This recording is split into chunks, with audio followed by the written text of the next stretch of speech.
Hey guys, welcome back to PH institute. मैं हेमंत कुमार एक बार फिर से हाजिर हूँ आप लोगों के लिए।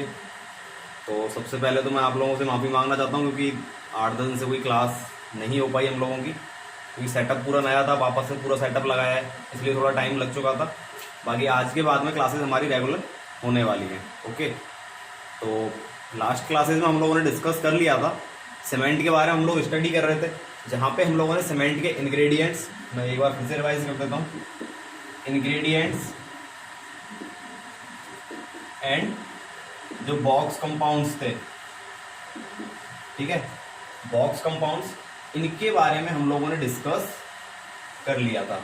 अगर आप लोगों में से किसी ने नहीं देखा हो तो लास्ट लेक्चर आपको प्लेलिस्ट में सेव मिल जाएंगे, वहां पे आप जाकर के इनको देख सकते हो। ओके, और आज से हम लोग स्टार्टिंग करने वाले हैं टाइप्स ऑफ सीमेंट से।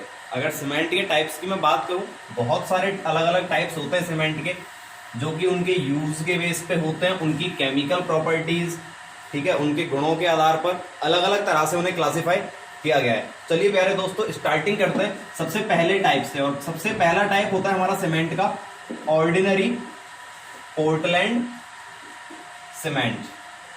ओके, ऑर्डिनरी पोर्टलैंड सीमेंट, या फिर जैसे ओपीसी भी हम लोग कह देते हैं। और ये वही ओपीसी है जो नॉर्मली हमें अलग अलग ब्रांड्स में देखने को मिलता है। जैसे आप लोगों ने आज तक कौन कौन सीमेंट देखे होंगे? अंबुजा सीमेंट देखा होगा, अल्ट्राटेक देखा होगा, ठीक है, बिरला सीमेंट देखा होगा, जेके सीमेंट, बहुत सारे अलग अलग ब्रांड्स देखे होंगे। बट वो सारे जो पैकेट्स होते हैं उनके, जो 50 किलोग्राम के पैकेट्स में आता है, ठीक है, वो सारे ओपीसी होते हैं उनमें से ज्यादातर, ठीक है, जो हम लोग यूज में लेते हैं ना। कलर कैसा होता है? ग्रीनिश ग्रे कलर का, ठीक है, ये कलर होता है सीमेंट का, मैंने पहले ही आप लोगों को बता रखा है। तो ये जो ग्रीनिश ग्रे कलर का सीमेंट होता है, ठीक है, जो 50 किलोग्राम के पैकेट में आता है, वो होता है हमारा ऑर्डिनरी पोर्टलैंड सीमेंट। ओके, यहां से एक चीज और आप लोगों को पता चली होगी कि सीमेंट हमेशा 50 किलोग्राम के पैकेट्स में ही आता है, 50 किलोग्राम के बैग्स में ही सीमेंट की पैकिंग की जाती है। ओके, तो ऑर्डिनरी पोर्टलैंड सीमेंट के बारे में अगर हम लोग बात करना चाहें तो सबसे पहली प्रॉपर्टी इसके बारे में कौन सी होती है? ये सबसे कॉमन टाइप होता है सीमेंट का, ठीक है, यहाँ पे नोट कर लीजिए आप लोग, कॉमन टाइप ऑफ सीमेंट। सबसे पहली चीज क्लियर है। दूसरी पॉइंट, एडिक्वेट स्ट्रेंथ। यहां पे जो स्ट्रेंथ आती है वो भी सीमेंट की हमारी एडिक्वेट होती है, ठीक है, एडिक्वेट रेजिस्टेंस। इसके अलावा जो रेजिस्टेंस होता है ड्राई श्रिंकेज या फिर क्रैकिंग के लिए, वो भी यहां से सफिशिएंट होता है। ओके, ये बात भी आप लोग लिख सकते हो। इसके अलावा जो यहाँ पे नुकसान है सबसे बड़ा इसे यूज में ना लेने का, वो होता है less resistance to sulphate attack. Okay, less resistance to sulphate attack. Clear है? यहां तक तीन चीजें आप लोगों को याद रखनी है। अब बात आती है स्ट्रेंथ के बारे में कि एडिक्वेट स्ट्रेंथ है, इसका मतलब क्या है? तो प्यारे दोस्तों, ओपीसी जो होता है हमारा ऑर्डिनरी पोर्टलैंड सीमेंट, यहां पे अगर हम लोग स्ट्रेंथ की बात करें तो स्ट्रेंथ जो है वो यहाँ पे 3 अलग अलग ग्रेड्स में क्वालिफाइड कर रखा है सीमेंट को, उसी के अकॉर्डिंग। और वो ग्रेड आप लोगों ने नाम भी पहले सुन रखा होगा। पहला होता है ग्रेड 33, दूसरा होता है ग्रेड 43, तीसरा होता है ग्रेड 53। इन ग्रेड्स का मतलब क्या होता है ये हमारे लिए जानना जरूरी है। तो प्यारे दोस्तों, इन ग्रेड्स का मतलब होता है जो 33, 43 या फिर 53 लिखे हुए हैं, ये यहाँ पे किस चीज को शो करते हैं? ये शो करते हैं स्ट्रेंथ को, कि सीमेंट की स्ट्रेंथ कितनी आ रही है, और वो किस में आती है? न्यूटन पर mm स्क्वायर में। और कितने टाइम के बाद आती है? After 28 days. ओके, तो 28 दिनों के बाद में ऑर्डिनरी पोर्टलैंड सीमेंट की स्ट्रेंथ कितनी आ रही है, उस चीज के आधार पर इनकी ग्रेडिंग की जाती है। और बेसिकली ओपीसी को 3 ग्रेड में क्लासिफाई किया गया। सबसे पहला होता है 33 ग्रेड। अब बात आती है कि इनके यूज की, कि कौन सी वाली ग्रेड को कहां पर यूज में हम लोग ले सकते हैं। तो प्यारे दोस्तों, जो 33 ग्रेड होता है हमारा, इसे पहले के टाइम पे ज्यादा यूज में लिया जाता था, आज के टाइम पे इसे यूज में बहुत ही कम लिया जाता है। तो आप लोग यहाँ पे क्रॉस भी लगा सकते हो कि इसे बहुत ही कम यूज में लेते हैं 33 ग्रेड को। बात करें अगर हम लोग 43 ग्रेड की, तो जो हमारा नॉर्मल कंस्ट्रक्शन वर्क्स होते हैं, नॉर्मल कंस्ट्रक्शन वर्क्स, वहां पे हम लोग यूज में ले लेते हैं 43 ग्रेड को। ओके, और आजकल आप लोग कभी भी देख लेना, जो आप सीमेंट का बैग लेके आते हो उसके ऊपर क्लियरली लिखा रहता है 43 ग्रेड का ये ओपीसी सीमेंट है। ठीक है, चेक कर लेना एक बार, जो सीमेंट का बैग आप लोग खरीद के लाते हो कहीं भी कंस्ट्रक्शन साइट पे आप लोग जाके देख लेना, उसके ऊपर क्लियरली लिखा रहता है ओपीसी ग्रेड 43। ओके, बात करें अगर हम लोग 53 ग्रेड की, तो 53 ग्रेड को यूज लिया जाता है जो हमारे प्री फैब्रिकेटेड या प्रीकास्ट वर्क्स होते हैं, प्रीकास्ट वर्क्स। जैसे अगर बात करूं मैं, जो रेलवे के स्लीपर्स होते हैं, ठीक है, रेलवे स्लीपर्स, इसके अलावा ब्रिज के अंदर जो आते हैं एबिटमेंट्स, ठीक है, ये सारी चीजों में किसका यूज लिया जाता है 53 ग्रेड का। अब रही बात प्रीकास्ट की, तो प्रीकास्ट मटेरियल्स का मतलब होता है प्यारे दोस्तों कि ऐसे मटेरियल्स या फिर ऐसे कंपोनेंट्स जो हम लोगों ने ऑन साइट कंस्ट्रक्ट ना करके और पहले से ही कंस्ट्रक्ट करके रख लिया हूं। मान लो कि मुझे एक पिलर कंस्ट्रक्ट करना था, ठीक है, एक पिलर है इस तरह से कंक्रीट का मुझे पिलर बनाना है। मान लो इसकी हाइट है कितनी 5 मीटर और यहां से लेके यहां तक है ये 0.5 मीटर, इतना बड़ा मुझे एक कंस्ट्रक्ट करना है पिलर। ठीक है, अब एक ऑप्शन तो मेरे पास क्या है कि मैं ऑन साइट जहां पे मेरा कंस्ट्रक्शन वर्क चल रहा है वहीं पे मैं इस पिलर को बना लूं, या फिर दूसरा ऑप्शन मेरे पास क्या है कि इस पिलर को मैं कहीं बाहर फैक्ट्री में बना करके और फिर यहाँ पे जहां पे मेरी साइट है वहां पे लाके मैं उसे लगा देता हूं। ठीक है, तो ये होते हैं प्रीकास्ट, जिन्हें बाहर से उनको बनाया और यहाँ पे लाके उनको सेट कर दिया। ओके, क्लियर है इतना। अगर बात करें एक बार फिर से मैं रिवाइज कर देता हूं, ओपीसी ऑर्डिनरी पोर्टलैंड सीमेंट सबसे कॉमन टाइप होता है सीमेंट का। ओके, इसकी स्ट्रेंथ जो है वो एडिक्वेट होती है, बस कमी क्या होती है कि ये less resistance to sulphate attack, sulphate attack को इतना सहन नहीं कर पाता। और इसकी स्ट्रेंथ के बेस पे 3 कैटेगरीज में इसे डिवाइड कर रखा है, 3 तरह से इसकी ग्रेडिंग कर रखी है। कौन कौन सी? 33 ग्रेड, 43 ग्रेड और 53 ग्रेड। अब बात करते हैं ग्रेड के बारे में, ग्रेड होती क्या है। तो ग्रेड क्या होती है, ये जो 33 लिखा हुआ है यहाँ पे, 33 का मतलब है स्ट्रेंथ किसमें, न्यूटन पर एमएम स्क्वायर में। कब? आफ्टर 28 डेज, 28 दिन के बाद में। ठीक है, 33 ग्रेड को पहले के टाइम पे ज्यादा यूज में लेते हैं, आजकल 33 ग्रेड को बहुत ही कम यूज में लिया जाता है। बात करें 43 ग्रेड की, तो नॉर्मल कंस्ट्रक्शन वर्क जो हमारे आजकल चलते रहते हैं वहां पे हम लोग 43 ग्रेड को यूज में लेते हैं। और अगर बात करें 53 ग्रेड की, तो 53 ग्रेड हमारा जो है वो प्रीकास्ट वर्क्स में यूज लिया जाता है। ओके, तो आप लोग इसे नोट कर लीजिए, फिर सेकेंड टाइप की तरफ चलते हैं। ओके, तो नोट कर लीजिए, फिर वीडियो पॉज करके नोट कर लीजिए, मैं इरेज कर देता हूं।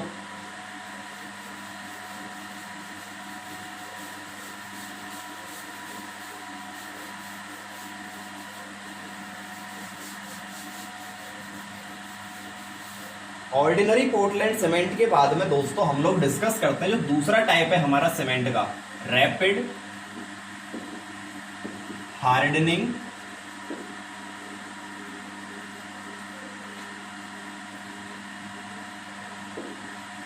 सीमेंट। ओके, स्पेलिंग एक बार चेक कर लेना आप लोग, रैपिड हार्डनिंग सीमेंट। अगर रैपिड हार्डनिंग सीमेंट की मैं बात करूं तो मुझे आप बताइए कि रैपिड का मतलब क्या होता है। रैपिड का मतलब होता है अगर कोई काम हमारा फास्ट हो जाए, तेजी से कोई काम हमारा कंप्लीट हो जाए। और हार्डनिंग का मतलब क्या होता है, किसी भी चीज का हार्ड हो जाना। ओके, तो ऐसा सीमेंट जो जल्दी हार्ड हो जाए, या फिर ऐसा सीमेंट जो अपनी स्ट्रेंथ जल्दी से गेन कर सके, ऐसे सीमेंट को कहा जाता है rapid hardening cement. Okay, clear है, कोई कंफ्यूजन तो नहीं है। रैपिड हार्डनिंग सीमेंट जो है क्या यूज होता है इसका, ठीक है, अभी वो चीज भी हम लोग देखने वाले हैं यूज कहां पे लिया जाता है। सबसे जरूरी बात, इसकी जो अर्ली स्ट्रेंथ होती है वो बहुत ज्यादा हाई होती है। क्यों? क्योंकि रैपिड हार्डनिंग मतलब शुरुआत के दिनों में जब हम लोगों ने पानी मिला के घोड़ गाड़ के उसको रख दिया, उन दिनों में उसकी जो स्ट्रेंथ है, उसकी जो हार्डनिंग है वो अच्छी आ रही है। बाद की हमें कोई परवाह नहीं है, बाद में उसकी स्ट्रेंथ कैसी भी आए हमें उस चीज से मतलब नहीं होता। बट स्टार्टिंग में किस तरह की उसकी हार्डनेस आ रही है, इस बात के लिए रैपिड हार्डनिंग सीमेंट को डिजाइन किया जाता है। ओके, तो इसको एक दूसरा नाम भी दिया जाता है। कौन सा नाम है?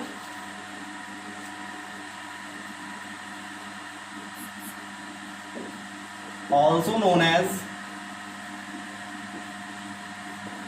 हाई अर्ली स्ट्रेंथ सीमेंट, ठीक है। ये दूसरा नाम भी दिया गया है इसे हाई अर्ली स्ट्रेंथ की, जिसकी अर्ली स्ट्रेंथ ज्यादा हाई हो, या फिर शुरुआती दिनों में जिसकी स्ट्रेंथ ज्यादा आती हो। दूसरी बात, लाइटर देन ओपीसी, ठीक है। ओपीसी से ज्यादा लाइट होता है ये, या फिर इसी बात को ऐसे भी लिख सकते हो, मोर फाइन देन ओपीसी, कि जो ओपीसी सीमेंट हमारा होता है, ऑर्डिनरी पोर्टलैंड सीमेंट है, उससे ज्यादा फाइन होता है ये। ज्यादा फाइन होने का मतलब है ज्यादा बारीक होता है, ओके। तीसरा पॉइंट हम लोग क्या लिख सकते हैं कि इसके अंदर C3S की अमाउंट ज्यादा होती है C2S से। अब प्यारे दोस्तों, हम लोगों ने जब बॉक्स कंपाउंड्स पढ़े थे तो वहां पे हम लोगों ने देखा था कि जो C3S है इसका काम क्या होता है, अर्ली स्ट्रेंथ प्रोवाइड करवाने का, ओके। और जब C3S की अमाउंट ज्यादा है तो क्लियर सी बात है अर्ली स्ट्रेंथ जो है वो शुरुआती दिनों में ज्यादा आएगी, ओके। क्लियर है? एक बार फिर से मैं रिपीट कर देता हूं, क्या नाम दिया जाता है रैपिड हार्डनिंग सीमेंट को? दूसरा, हाई अर्ली स्ट्रेंथ, मतलब जिसकी अर्ली स्ट्रेंथ, शुरुआती दिनों की स्ट्रेंथ अच्छी आती हो, वो होता है रैपिड हार्डनिंग सीमेंट। दूसरी चीज, लाइटर देन ओपीसी। लाइटर होने का मतलब है कि ज्यादा फाइन होता है ओपीसी के कंपेयर में, ओके। ओपीसी को हम लोग कहां से चेक करते हैं? 9 माइक्रोन की जो हमारी सीम होती है, सॉरी जो 900 माइक्रोन की जो सीम होती है वहां से, ओके। या फिर सीम नंबर 9 से किसकी फाइननेस टेस्ट की जाती है? ओपीसी सीमेंट की। तो उससे भी ज्यादा फाइन होता है हमारा रैपिड हार्डनिंग सीमेंट। क्लियर है इतनी चीज? थर्ड चीज क्या देखते हैं हम लोग यहाँ पे, जो क्यूरिंग पीरियड है इसका, ठीक है, वो शॉर्ट होता है एज कंपेयर टू ओपीसी। तो यहां पे लिख सकते हैं जो क्यूरिंग पीरियड है, curing period is shorter than OPC. OPC से कम होता है इसका क्यूरिंग पीरियड। चौथा पॉइंट यहां पे हम लोग क्या लिख सकते हैं कि जो रैपिड हार्डनिंग सीमेंट है, इसे मैं RCH से डिनोट कर रहा हूं यहाँ पे, रैपिड हार्डनिंग सीमेंट जो है इसकी जो एक दिन की स्ट्रेंथ है, 1 डे स्ट्रेंथ, वो किसके इक्वल होती है? 3 days strength of OPC, okay. कि जितनी स्ट्रेंथ रैपिड हार्डनिंग सीमेंट एक दिन में गेन करता है उतनी ही ओपीसी 3 दिन में गेन कर पाएगा। तो आप लोग सोच सकते हो कि जितनी ओपीसी 3 दिन में कर रहा है उतनी रैपिड हार्डनिंग अकेला एक दिन में स्ट्रेंथ गेन कर लेता है, ठीक है। और वो स्ट्रेंथ इसकी होती है अप्रॉक्स 16 न्यूटन पर mm² के अप्रॉक्स, ओके। तो ये बात भी आप लोग यहाँ से नोट कर लीजिएगा, इंपॉर्टेंट चीज लिख लीजिएगा इसे, ओके। काफी इंपॉर्टेंट चीजें ये दोनों जो मैंने रेड कलर के मार्कर से यहाँ पे हाईलाइट कर रखी है, आप लोगों को दिख भी रहा होगा क्लियर, ओके। तो इसे नोट कर लीजिए। अब बात आती है कि कहां पे यूज लिया जाता है, ठीक है। तो इसका यूज लिया जाता है ज्यादातर यूज्ड इन, सबसे पहला तो रोड वर्क्स जो होते हैं, या फिर जो रोड के काम हमारे होते हैं ना, road works and cold weather concreting, ठीक है। जो कोल्ड वेदर कंक्रीटिंग है और जो रोड वर्क्स है हमारे, वहां पे यूज लिया जाता है किसे? Rapid hardening cement. क्योंकि रोड वर्क जो होते हैं हमारे, वहां पे हमें ट्रैफिक भी स्टार्ट करना होता है रोड बनाने के बाद में। तो हम लोग और लोग इंडिया में ऐसे होते हैं कि जो जिस दिन रोड बनेगा ना उसी दिन उसके ऊपर चलना भी स्टार्ट कर देंगे, ओके। तो ऐसे लोगों से निजात पाने के लिए साइंटिस्टों ने एक नया तरीका इजाद किया रैपिड हार्डनिंग सीमेंट का। उन्होंने क्या कहा कि जो सीमेंट 3 दिन में जितनी स्ट्रेंथ गेन कर पाता है, क्यों ना उसकी उतनी ही स्ट्रेंथ एक दिन में आ जाए, जिससे कि रोड पे चलने वाले लोगों की वजह से रोड हमारा खराब भी ना हो सके, ठीक है।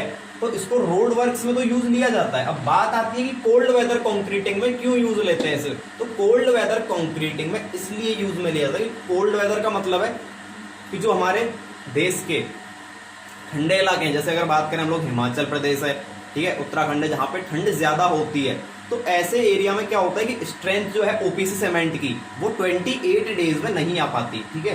क्यों? क्योंकि अगर हम लोग देखें आईएएस की बात, इंडियन स्टैंडर्ड्स क्या कहता है, 28 डेज में सीमेंट की फुल स्ट्रेंथ आ जानी चाहिए। बट जो कोल्ड एरियाज है इंडिया के, वहां पे ये 28 डेज में नहीं आ पाती, क्योंकि ठंडा मौसम रहता है, वेदर कंडीशंस अच्छी नहीं है। इसलिए वहां पे ओपीसी को यूज ना करके रैपिड हार्डनिंग सीमेंट को यूज लिया जाता है कि स्ट्रेंथ जो है हमारी वो 28 दिन में ही हमें मिल सके। ओके, क्लियर है यहाँ से रैपिड हार्डनिंग सीमेंट का? आप लोग फटाफट से नोट कर लीजिए जिससे कि हम लोग हमारे थर्ड टाइप के सीमेंट की तरफ चल सके, जिसका नाम है लॉ हीट पोर्टलैंड सीमेंट। ठीक है, लॉ हीट पोर्टलैंड सीमेंट।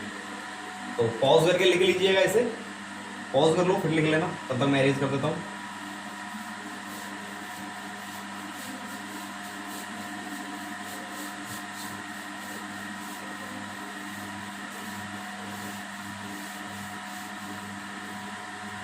इसके अलावा एक इंफॉर्मेशन भी है आप लोगों के लिए कि जो बुकलेट है हमारी, ठीक है, बुकलेट का फॉर्मेट एक बार आप लोगों को बता देना चाहता हूं मैं। बुकलेट का फॉर्मेट हमारा किस तरह का होने वाला है।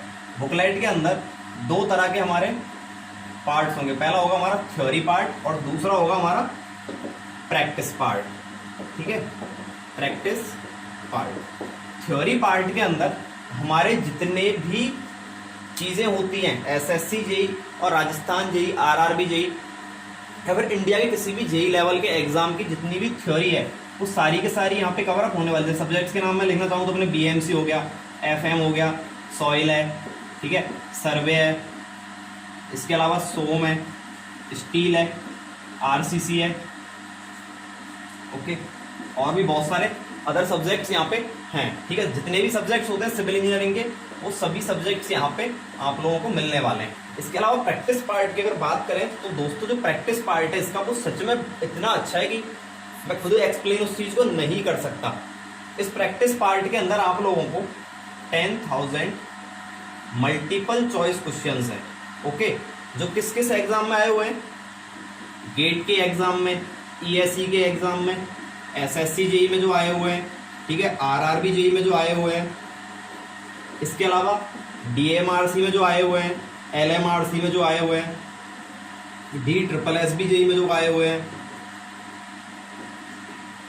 राजस्थान जेई में जो आए हुए हैं, बिहार जेई में जो क्वेश्चन आए हुए हैं, ठीक है, बिहार जेई, बिहार एई के एग्जाम में जो आए हुए हैं, इसके अलावा आरपीएससी एईएन के एग्जाम में जो क्वेश्चंस आए हुए हैं, आरपीएससी एईएन, ओके, यहाँ पे जगह भी नहीं बच रही, इतने सारे क्वेश्चंस हैं इस बुकलेट के अंदर। इसके अलावा जो झारखंड का है, JPSC, Jharkhand public service commission, वहाँ के एई के एग्जाम के क्वेश्चंस हैं, इसरो के एग्जाम के यहाँ पे क्वेश्चंस हैं। मतलब मैं बात करूं, मैं लिखता लिखता यहाँ पे परेशान हो जाऊंगा, इतने सारे एग्जाम्स में आए हुए क्वेश्चंस हैं सिविल इंजीनियरिंग के, और सच में इतने अच्छे अच्छे क्वेश्चंस हैं।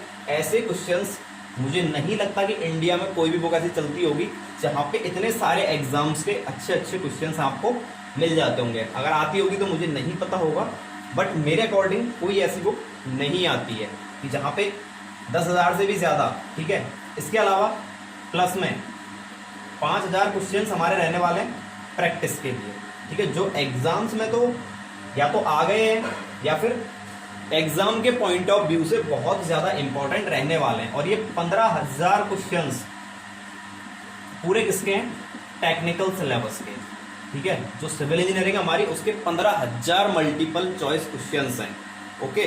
तो इतना सब कुछ आप लोगों को बुकलेट में मिल जाएगा। बुकलेट जो है वो लॉकडाउन के बाद आप लोगों तक अवेलेबल होना स्टार्ट हो जाएगी, क्योंकि अभी लॉकडाउन चल रहा है, किसी भी चीज को मार्केट में नहीं ला सकते, जो चीजें हैं उन्हीं से आप लोग काम चलाइए, ओके। इसके अलावा अगर आप लोगों को ऐसा लगता है कि हमें अभी भी इन चीजों की जरूरत है तो आप अपनी मेल आईडी कमेंट बॉक्स में बता दीजिए। पीडीएफ फॉर्मेट भेजने की मैं आप लोगों को पूरी कोशिश करूंगा कि आप लोगों तक पीडीएफ फॉर्मेट में अलग अलग सब्जेक्ट बाय, जैसे स्टोन के क्वेश्चंस हैं, ब्रिक्स के हैं, सीमेंट के हैं, लाइम के हैं, टिम्बर के हैं, फ्लूइड मैकेनिक्स के हैं, इसके अलावा आरसीसीएस में सब्जेक्ट वाइज क्वेश्चंस आप लोगों तक पहुंचाने की पूरी कोशिश की जाएगी, ओके। तो इन चीजों को थोड़ा सा विराम देते हैं, जब होगी तब भी मैं आप लोगों को एक बार इन्फॉर्म कर दूंगा, ठीक है।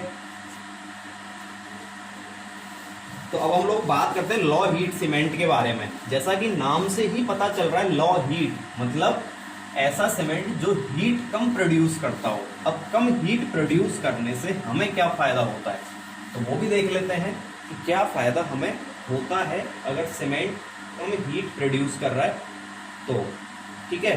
तो लिख लेते हैं यहाँ पे तीसरा टाइप का हमारा cement, law heat Portland cement. Law heat Portland cement. अगर लॉ हीट पोर्टलैंड सीमेंट की बात करूं मैं तो कहां पे यूज होता है? Used in retaining balls, used in retaining balls. Retaining balls जो होती है हमारी, उनमें इसे यूज लिया जाता है। रिटेनिंग बॉल्स क्या होती है, या तो ये आप लोगों को पता होगा, अगर नहीं पता है तो सोम की क्लास जब होगी तो आप लोगों को बाकायदा बता दिया जाएगा, सोम में या फिर सॉइल में, किसी एक सब्जेक्ट में। क्योंकि सॉइल के अंदर हम लोग एक्टिव अर्थ प्रेशर और पैसिव अर्थ प्रेशर जब पढ़ेंगे तो वहां पे रिटेनिंग बॉल के बारे में मैं आप लोगों को और भी ज्यादा डिटेल में बता दूंगा। रिटेनिंग बॉल का अभी आप लोग सिर्फ इतना मतलब समझिए, ऐसी एक दीवार जो किसी भी चीज को रिटेन करती हो या रोक के रखने का काम करती हो, वो हमारे लिए रिटेनिंग बॉल है। ओके, तो widely used in retaining balls. अगर मैं सेकेंडली बात करूं, सेकेंड इसका कहां पे यूज होता है, या फिर बात कर लेते हैं, चलो ये मिलके किन चीजों से बना रहता है। ओके, तो इसके अंदर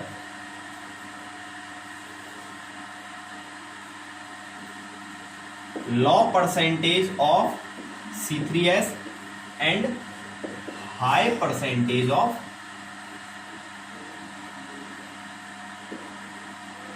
C2S। इसके अंदर C3S ज्यादा होता है, C2S कम होता है। ओके, अब अगर मान लो C3S कम है, अब C3S का काम क्या होता है? ज्यादा हीट प्रोड्यूस करने का। तो हम लोगों ने इस वाले सीमेंट में से, लॉ हीट सीमेंट में से ऐसी चीजों को निकाल दिया है जो ज्यादा हीट प्रोड्यूस करती हो। क्यों? क्योंकि हमको तो लॉ हीट वाला सीमेंट चाहिए ना, तो हमें ऐसी चीजों को निकालना पड़ेगा जो ज्यादा हीट प्रोड्यूस करती हो। तो हम यहाँ पे लॉ परसेंटेज रखते हैं C3S का और हाई परसेंटेज किसका रखते हैं? C2S का। ओके, ट्राई कैल्शियम सिलिकेट को यहाँ पे कम रखा जाता है, डाई कैल्शियम सिलिकेट को ज्यादा रखा जाता है। ओके, क्लियर है? इतनी सी चीज, ज्यादा कुछ भी नहीं है इसके अंदर। ठीक है, और एक और बात, इसकी जो कंप्रेसिव स्ट्रेंथ होती है वो भी कम होती है एज कंपेयर टू OPC। ठीक है, तो लिख सकते हो यहाँ पे लेस कंप्रेसिव स्ट्रेंथ। ठीक है, as compare to OPC। OPC के कंपेयर में इसकी जो स्ट्रेंथ होती है वो कम होती है। और एक बात और लिख लेना, कंटेन लेस लाइम। ठीक है, इसके अंदर जो लाइम का कंटेंट होता है वो भी कम होता है। ओके, OPC से सारी चीजों को कंपेयर यहाँ पे करके लिखा जाता है। मैं अगर कभी भी किसी भी सीमेंट के टाइप में ऐसे लिख दूंगा कि लेस लाइम, तो इसका एक ही मतलब है कि ये OPC से कंपेयर कर रहे हैं हम इस चीज को। ओके, अगर कंप्रेसिव स्ट्रेंथ में कम लिखता हूं, इसका मतलब है हम उसे OPC से कंपेयर कर रहे हैं, क्योंकि OPC को एक तरीके से स्टैंडर्ड सीमेंट की फॉर्म में माना जाता है। सबसे ज्यादा यूज भी उसी को लिया जाता है। ये तो सिर्फ स्पेशल टाइप के सीमेंट होते हैं। ओके, जैसे लॉ हीट सीमेंट है, कहाँ यूज में लिया जाता है? रिटेनिंग बॉल्स में। ओके, घर के कंस्ट्रक्शन में यूज नहीं लेते, ओनली इसे रिटेनिंग बॉल्स में यूज लिया जाता है। रिटेनिंग बॉल्स का मतलब जो किसी भी चीज को रिटेन करने के लिए यूज में ली जाती है, चाहे वो किसी भी चीज को रिटेन करे, वो पोर वाटर प्रेशर को रिटेन करे, या फिर वो लोड को रिटेन करे, या फिर वो वाटर के फ्लो को। ठीक है, जैसे डैम किस तरह से होती है, डैम की स्ट्रक्चर कुछ इस तरह से बनी हुई रहती है। ठीक है, ग्रेविटी डैम का मैं बना के दिखा रहा हूं। वाटर का प्रेशर किस तरफ से होता है? यहां से। ओके, तो रिटेनिंग बॉल्स को कुछ इस तरह से कंस्ट्रक्ट यहाँ पे कर दिया जाता है, जिससे कि वाटर का जो प्रेशर है वो पूरा इस डैम की बॉल पर ना पड़ के और रिटेनिंग बॉल पर आ जाए। ओके, जब हम लोग active earth pressure, passive earth pressure पढ़ेंगे सॉइल में, तो वहां पे मैं और भी ज्यादा डिटेल में इस चीज को डिस्कस करके आप लोगों को बता दूंगा। ओके, अब नेक्स्ट हम लोग, आप लोग पहले नोट कर लीजिए। ओके, या फिर वीडियो पॉज करके आप लोग नोट कर सकते हो। फिर उसके बाद हम लोग देखते हैं sulphate resisting Portland cement. Okay, pause कर लीजिए वीडियो और नोट कर लीजिए, तब तक मैं रेज कर देता हूँ।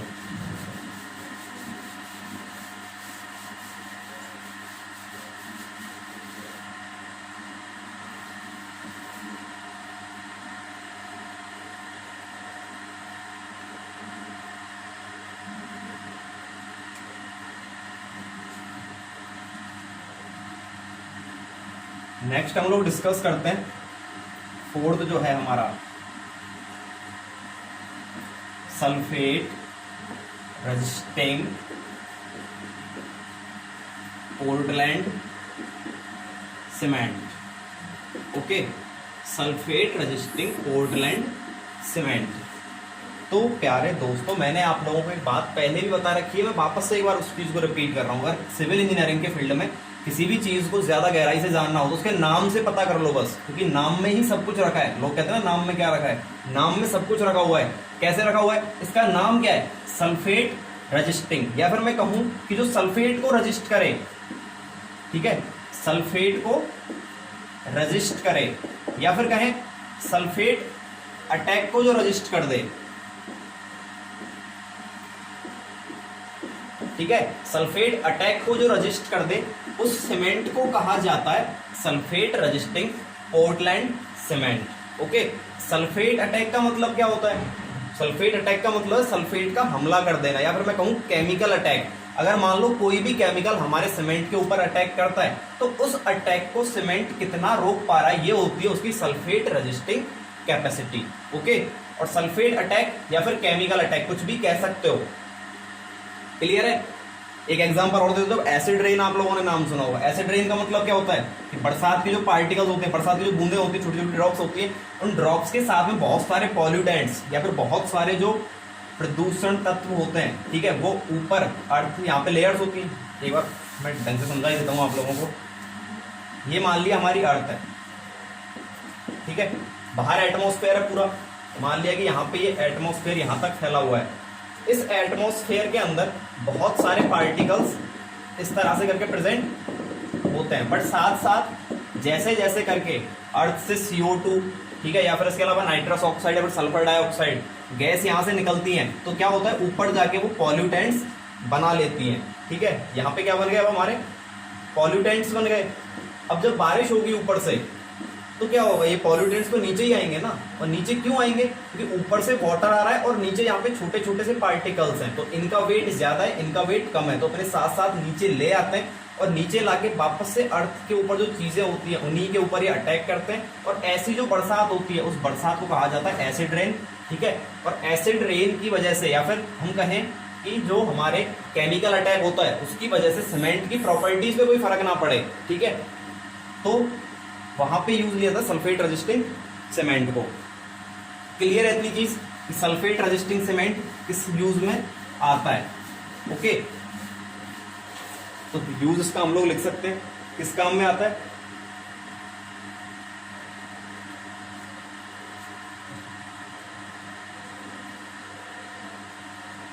ठीक है, टू इंक्रीज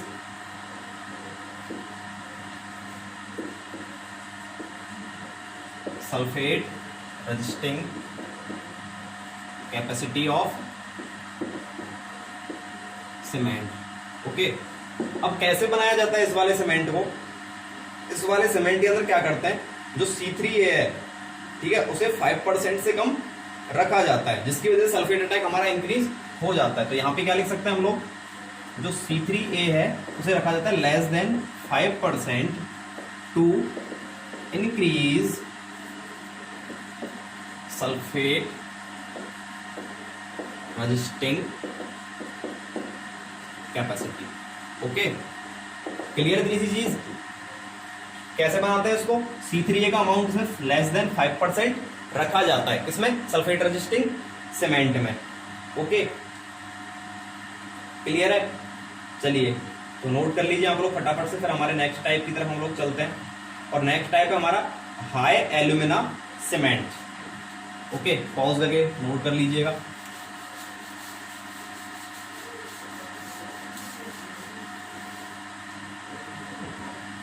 फिफ्थ नंबर पे आता है दोस्तों हमारा हाई एल्यूमिना सीमेंट। अब बात करें अगर हम लोग हाई एल्यूमिना सीमेंट की, तो यहां पे भी नाम से पता आप लोग कर सकते हो, नाम में क्या रखा है वो आप लोग यहां से देख सकते हो। नाम में ये रखा हो हाई एल्यूमिना, इसका मतलब क्या है, एल्यूमिना जो होता है सीमेंट में वो क्या होगा, हाई होगा। और कितना होता है, 35%। ओके, तो आप लोग यहां पे सबसे पहला पॉइंट ये नोट कर सकते हो, इस वाले सीमेंट में एल्यूमिना कितना होता है, मोर देन 35%। क्लियर है। सबसे पहली चीज आप लोग नोट करिए, एल्यूमिना कितना होता है, मोर देन 35%। 35% से ज्यादा अमाउंट होता है एल्यूमिना का, जो कहां से मिल पाता है हमें, C3A एंड C4AF से। तो सीधी सी बात है, इसके अंदर C3A और C4AF का भी अमाउंट ज्यादा प्रेजेंट होता है। ओके, नेक्स्ट इसकी प्रॉपर्टी हम लोग देखते हैं। ये क्या होता है? Set quickly.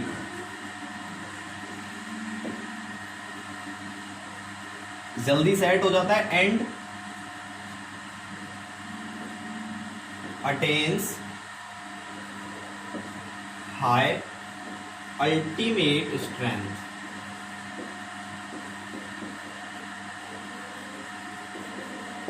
होता क्या है प्यारे दोस्तों, इसके अंदर पहली बात तो एल्यूमिना जो है वो 35% से ज्यादा रखते हैं। दूसरी चीज, सेट क्विकली, जल्दी सेट हो जाता है ये। जैसे हम लोगों ने इसके अंदर वाटर मिक्स करके इसको लगाया हमारी दीवार पे, तो ये थोड़ा जल्दी सेट हो जाता है, क्विकली एक्शन होता है इसका। Okay, and attains high ultimate strength. Okay, और इसकी जो अल्टीमेट स्ट्रेंथ आती है आफ्टर 28 डेज वो भी ज्यादा आती है। क्लियर है? बट प्रॉब्लम क्या है, थोड़ा सा कॉस्टली होता है, थोड़ा सा महंगा रहता है ये। ओके, तो उसे भी आप लोग नोट कर सकते हैं। अब इसका यूज कहां पे लिया जाता है? ठीक है, तो इसका यूज लिया जाता है यूज्ड फॉर स्ट्रक्चर्स, ठीक है, subjected to the action of sea water, chemical plant and furnaces. ठीक है, structures subjected to sea water, मतलब जो समुद्र के आसपास का जो कंस्ट्रक्शन होता है वहां पर। इसके अलावा जो केमिकल प्लांट होते हैं, केमिकल प्लांट्स एंड फर्नेसेस। ठीक है, ऐसी जगहों पे इसका यूज लिया जाता है, इन 3 जगहों पे। ओके, तो यहां पे आप लोग इन चीजों को नोट करिए। 5th टाइप था हमारा हाई एल्यूमिना सीमेंट। एक बार फिर से मैं इसको चीज को रिवाइज कर देता हूँ। हाई एल्यूमिना सीमेंट का मतलब जिसके अंदर एल्यूमिना का परसेंटेज ज्यादा हो, और कितना होता है? 35%, मोर देन 35%। अब ज्यादा अमाउंट करना है एल्यूमिना का, तो ज्यादा कौन से बॉक्स कंपाउंड यहाँ पे होते हैं? C3A और C4AF। बात करें इसकी प्रॉपर्टीज की, तो ये जल्दी सेट हो जाता है, set quickly and attains high ultimate strength. इसकी अल्टीमेट स्ट्रेंथ जो आती है वो भी हाई आती है। इसके बाद में used for structure subjected to sea water, chemical plants and furnaces. जो हमारे सी वाटर के नियर कंस्ट्रक्शंस होते हैं वहां पे इसे यूज में लिया जाता है। इसके अलावा जो केमिकल प्लांट्स हैं, बहुत सारे केमिकल प्लांट्स हैं इंडिया में, हर कोने कोने में आप लोगों को केमिकल प्लांट्स मिल जाएंगे। उन केमिकल प्लांट्स में हाई एल्यूमिना सीमेंट को यूज में लिया जाता है। क्यों? ताकि जब भी कभी कोई मान लो हादसा हो जाए, तो उस हादसे के बाद में जो गैस वहां से लीक होती है वो ज्यादा अमाउंट में ना हो सके। ओके, वो एक कंट्रोल हम उसे कर सकें, या फिर कभी भी कोई भी दुर्घटना हो जाए केमिकल प्लांट्स में तो उसे हम लोग कंट्रोल कर सकें, इसलिए हाई एल्यूमिना सीमेंट को यूज लिया जाता है। तो आप लोग प्लीज एक बार नोट कर लीजिए। फिर हम हमारा नेक्स्ट टाइप देखते हैं, और नेक्स्ट आता है हमारा blast furnace slag cement. Okay, blast furnace slag cement. Blast furnace slag cement का मतलब क्या होता है, ये बात आप लोगों को पता चल जाएगी, आप लोग नोट कर लीजिए। ओके, फटाफट से नोट कीजिए जिससे कि हम लोग आगे बढ़ सकें।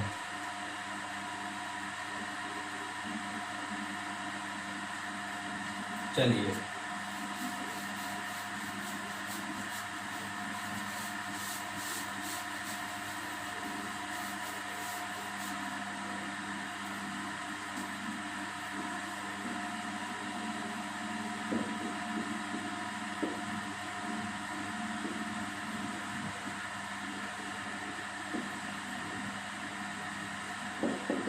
ब्लास्ट फर्नेस स्लैग सीमेंट, तो इनके बारे में हम लोग ज्यादा डिटेल में नहीं पढ़ेंगे, सिर्फ थोड़ा थोड़ा सा इनके बारे में देख लेते हैं। एग्जाम के पॉइंट ऑफ व्यू से इतने ज्यादा इंपॉर्टेंट ये नहीं होते हैं।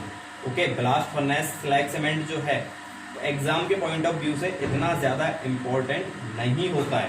ओके, सबसे पहली बात, बनाया कैसे जाता है इसे? Formed by intergrinding of OPC clinkers. यहां पे एक बात लिखी है मैंने, ओपीसी सीमेंट ना लिख के ओपीसी के क्लिंकर्स के बारे में लिखा है। क्लिंकर आप लोग समझते हो ना, ठीक है, अगर नहीं समझते तो आप लोग लास्ट वीडियो जाकर के देख लेना, वहां पे आप लोगों को समझ में आ जाएगा क्लिंकर्स क्या होते हैं। और फिर भी ना आए तो भी हम लोग नेक्स्ट क्लास में सीमेंट की मैन्युफैक्चरिंग को देखेंगे तो आप लोगों की समझ में आ जाएगा। ओके, तो it is made by inter grinding OPC clinkers, ठीक है, विद ग्रेनुलेटेड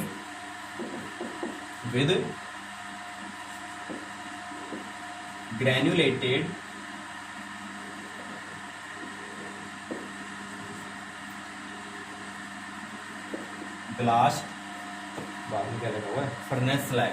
ओके,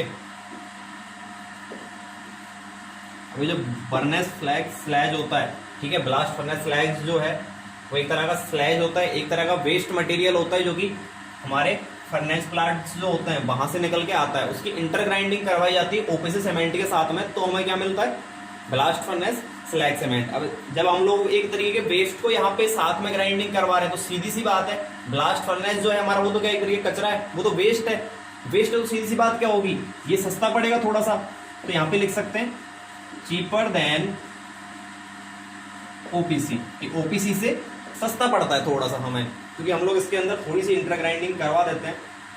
ओके, अब कहां पे यूज लिया जाता है इसे, dam, bridge abutment and retaining walls, ठीक है, यहां पे लिख भी सकते हो used in dams, retaining walls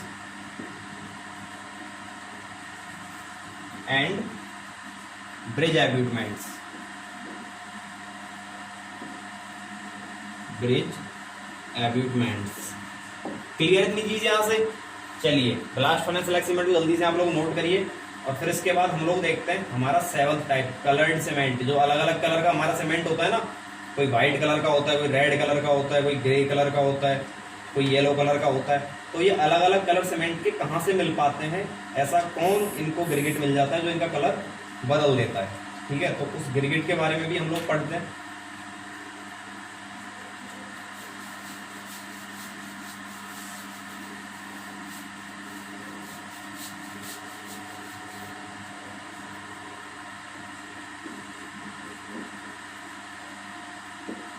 coloured cement, जो अलग अलग कलर का हमारा सीमेंट होता है, जैसे हम लोग कहते हैं ना व्हाइट कलर का सीमेंट है, येलो कलर का है, रेड कलर का है, इस वाले सीमेंट का फॉर्मेशन किस तरह से होता है, तो इनको एक और नाम से भी जाना जाता है, दूसरे नाम से, और उस नाम को क्या कहते हैं, कॉलोक्रीट, ठीक है, कॉलोक्रीट भी इसे दूसरा नाम दिया जाता है प्यारे दोस्तों, ठीक है। एक बार एसएससी जेईई के एग्जाम में यही क्वेश्चन आया था कि जो कलर्ड सीमेंट होता है उसका दूसरा नाम क्या होता है, तो प्यारे दोस्तों उसका दूसरा नाम होता है कॉलोक्रीट। अब ये बनाया किस तरह से जाता है, इसको बनाया जाता है 15 से 20% जो कलरिंग पिगमेंट है उसे ग्राइंडिंग से पहले मिला दिया जाता है, तो यहां पे लिख सकते हो formed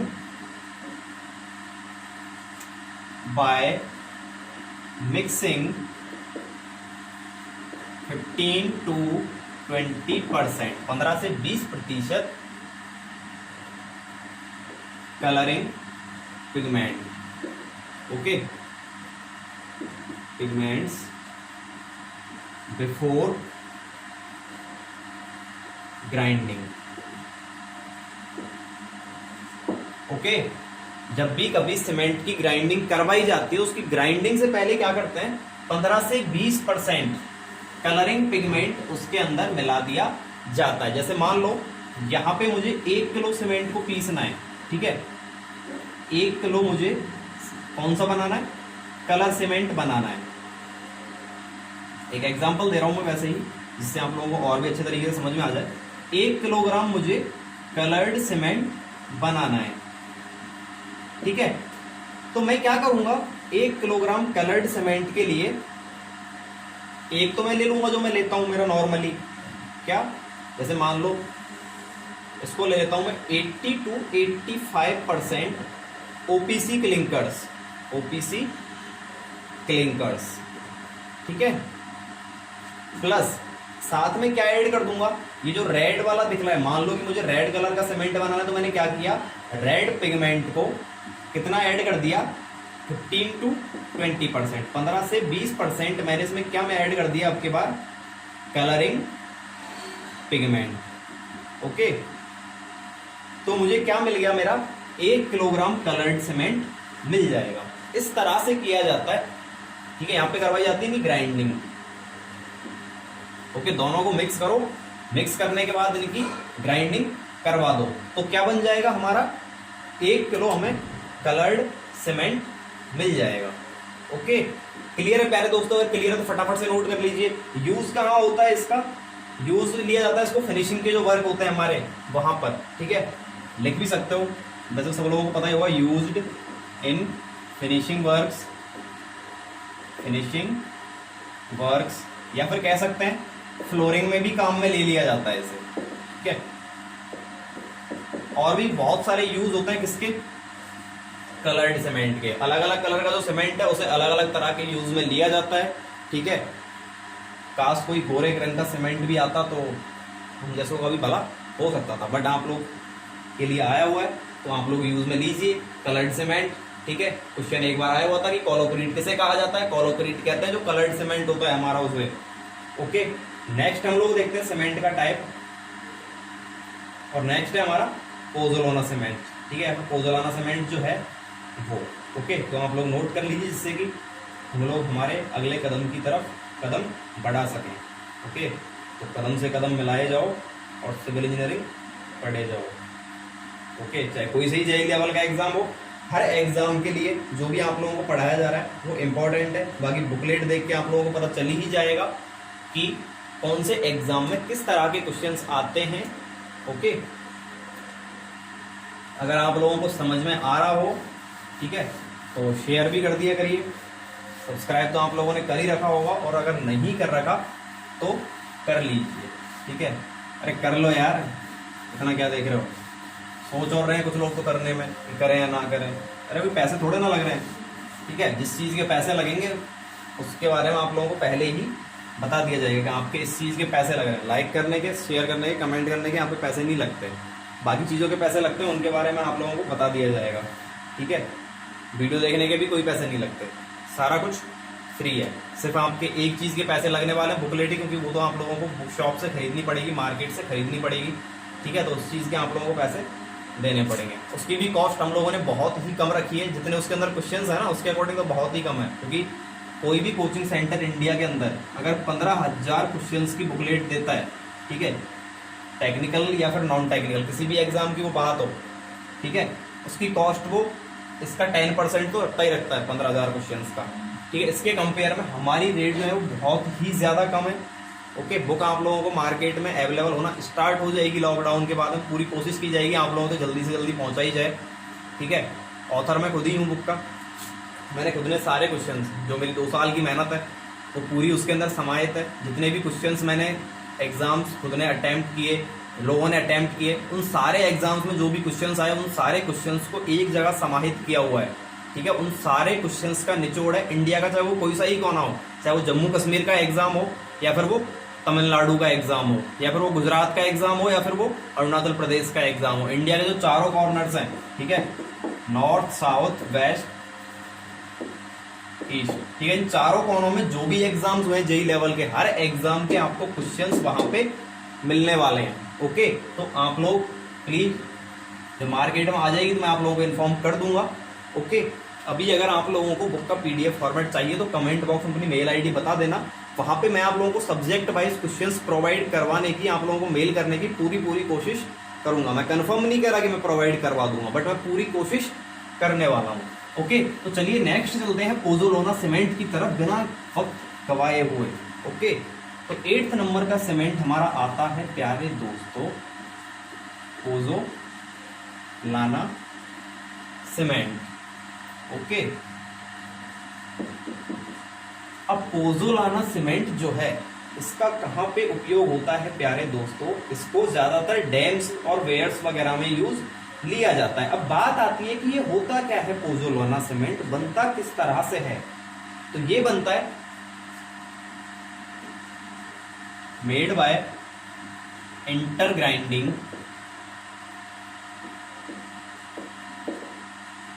इंटरग्राइंडिंग of OPC clinkers with pozzolana. Okay, शायद ऊपर एक एल ज़्यादा लग गया, हटा लीजिएगा।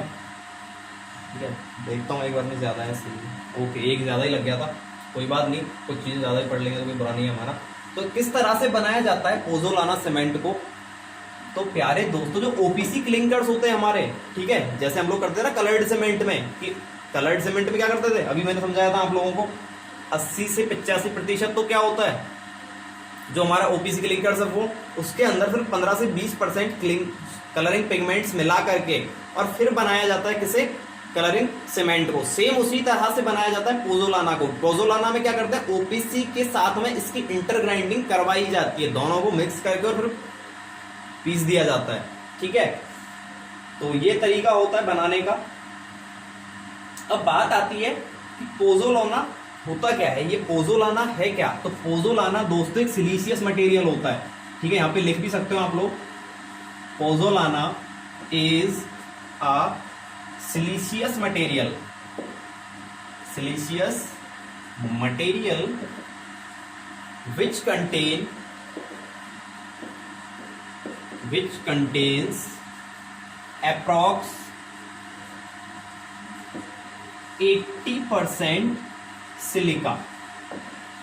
ओके, पोज़ोलाना हमारा क्या होता है, एक सिलीशियस मटेरियल होता है। ठीक है, सिलीशियस मटेरियल्स कौन से वाले होते हैं, जिनमें सिलिका का कंटेंट ज्यादा होता हो। तो पोज़ोलाना में कितना होता है सिलिका का कंटेंट, 80% के अप्रॉक्स होता है। ठीक है, पोज़ोलाना 80% आप लोग याद रख सकते हैं, intergrinding of OPC clinkers with pozzolana. Okay, clear है यहां से इतनी सी चीजें। अब बात आती है कितने परसेंट पोज़ोलाना को मिक्स किया जाता है। ठीक है, तो यहां पे भी आप लोग इस चीज को लिख सकते हो, यहां पे थोड़ा सा इसको रेज करके सही कर लेना, clinkers with 30% pozzolana. Okay, 30% pozzolana होता है और होता है 70% हमारे ओपीसी क्लिंकर्स। एक डायग्राम बना के फिर से देख लेते हैं इस चीज को। यहां पर इस तरह से बने हुए हैं, यहां पे ये तो क्या है 70%, जिसमें क्या है ओपीसी क्लिंकर्स हैं। आप लोग इनको बना भी लिया करें साथ साथ बॉक्स को, जिससे कि आप लोग बाद में जब पढ़ो तो आप लोगों को इतनी समस्या ना हो समझने में। प्लस मैंने क्या किया, इसमें 30% पोज़ोलाना ऐड कर दिया, 30% पोज़ोलाना ऐड करके और फिर क्या किया, इनकी इंटरग्राइंडिंग करवा दी। ठीक है, इनको पीस दिया दोनों को मिला करके। तो मुझे क्या मिल गया यहां पे मुझे फिर मिलता है मेरा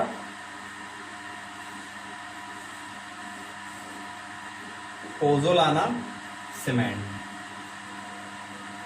पोज़ोलाना सीमेंट मुझे मिल जाता है मेरा। तो समझ में आया किस तरह से फॉर्मेशन होता है पोज़ोलाना सीमेंट का। अगर इसके यूज वगैरह भी हम लोग लिखना चाहें, ठीक है, तो widely used for hydraulic structures, जो हाइड्रोलिक स्ट्रक्चर्स होती है वहां पर, यहां पे लिख सकते हैं widely used for hydraulic structures, hydraulic structures.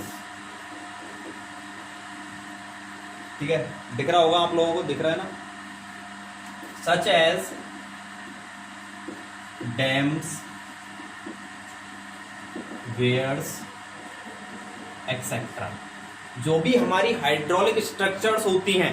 ठीक है, दिख रहा होगा आप लोगों को कि जो हाइड्रोलिक स्ट्रक्चर्स होती हैं वहां पे यूज लिया जाता है किसे, हमारे पोज़ोलाना सीमेंट को। ओके, तो हाइड्रोलिक स्ट्रक्चर्स का मतलब है कि जो वाटर से रिलेटेड स्ट्रक्चर्स हमारी कंस्ट्रक्ट की जाती है। हाइड्रोलिक का मतलब सिविल इंजीनियरिंग के फील्ड में वाटर से ही है, कि ऐसी चीजें जो वाटर से रिलेटेड होती हो उन्हें कहा जाता है हाइड्रोलिक। ओके, तो क्लियर है, यहां से नोट आप कर लीजिए इस चीज को।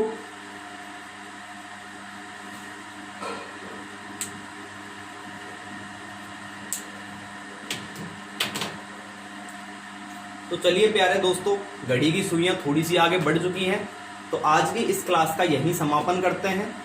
ओके, तो आप लोगों को जो अनाउंसमेंट्स थे वो मैंने बता दिए, और आपकी क्लास आज थोड़ी काफ़ी दिनों के बाद हो पाई है, वो इसलिए क्योंकि नया सेटअप पूरा हम लोगों ने आपके लिए तैयार किया है लॉकडाउन में भी।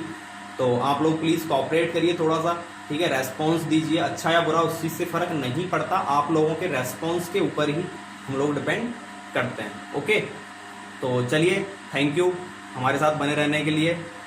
ओके, घर पे रहिए, सावधान रहिए, सुरक्षित रहिए और बने रहिए PH इंस्टीट्यूट के साथ में। Thank you class.